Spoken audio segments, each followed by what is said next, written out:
أعوذ بالله من الشيطان الرجيم ശപിക്കപ്പെട്ട പിശാചിൽ നിന്ന് അല്ലാഹുവോട് ഞാൻ ശരണം തേടുന്നു. ويوم يحشرهم جميعا يا معشر الجن قد استكثرتم من الإنس وقال أولياؤهم من الإنس ربنا استمتع بعضنا ببعض وبلغنا أجلنا الذي أجلت لنا قال النار مثواكم خالدين فيها إلا ما شاء الله إن ربك حكيم عليم. അവരെയെല്ലാം അല്ലാഹു ഒരുമിച്ച് കൂട്ടുന്ന ദിവസം ജിന്നുകളോട് അവൻ പറയും, ജിന്നുകളുടെ സമൂഹമേ, മനുഷ്യരിൽ നിന്ന് ധാരാളം പേരെ നിങ്ങൾ വഴിപിഴപ്പിച്ചിട്ടുണ്ട്. മനുഷ്യരിൽ നിന്നുള്ള അവരുടെ ഉറ്റമിത്രങ്ങൾ പറയും, ഞങ്ങളുടെ രക്ഷിതാവേ, ഞങ്ങളിൽ ചിലർ മറ്റു ചിലരെക്കൊണ്ട് സുഖമനുഭവിക്കുകയുണ്ടായി. നീ ഞങ്ങൾക്ക് നിശ്ചയിച്ച അവധിയിൽ ഞങ്ങളിതാ എത്തിയിരിക്കുന്നു. അവൻ പറയും, നരകമാണ് നിങ്ങളുടെ പാർപ്പിടം. അല്ലാഹു ഉദ്ദേശിച്ച സമയം ഒഴികെ നിങ്ങൾ അതിൽ നിത്യവാസികളായിരിക്കും. തീർച്ചയായും നിന്റെ രക്ഷിതാവ് യുക്തിമാനും സർവജ്ഞനുമാകുന്നു.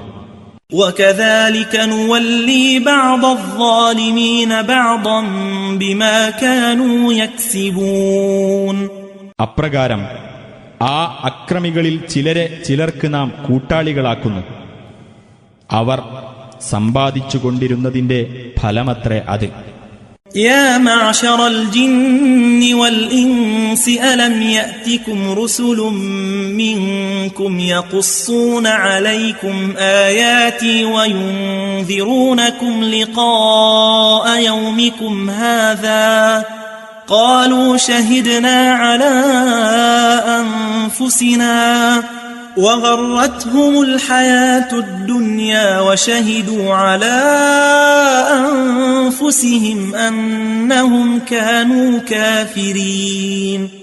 ജിന്നുകളുടെയും മനുഷ്യരുടെയും സമൂഹമേ, എന്റെ ദൃഷ്ടാന്തങ്ങൾ നിങ്ങൾക്ക് വിവരിച്ചു തരികയും ഈ ദിവസത്തെ നിങ്ങൾ അഭിമുഖീകരിക്കേണ്ടി വരുമെന്ന് നിങ്ങൾക്ക് താക്കീത് നൽകുകയും ചെയ്തുകൊണ്ട് നിങ്ങളിൽ നിന്നു തന്നെയുള്ള ദൂതന്മാർ നിങ്ങളുടെ അടുക്കൽ വരികയുണ്ടായില്ലേ?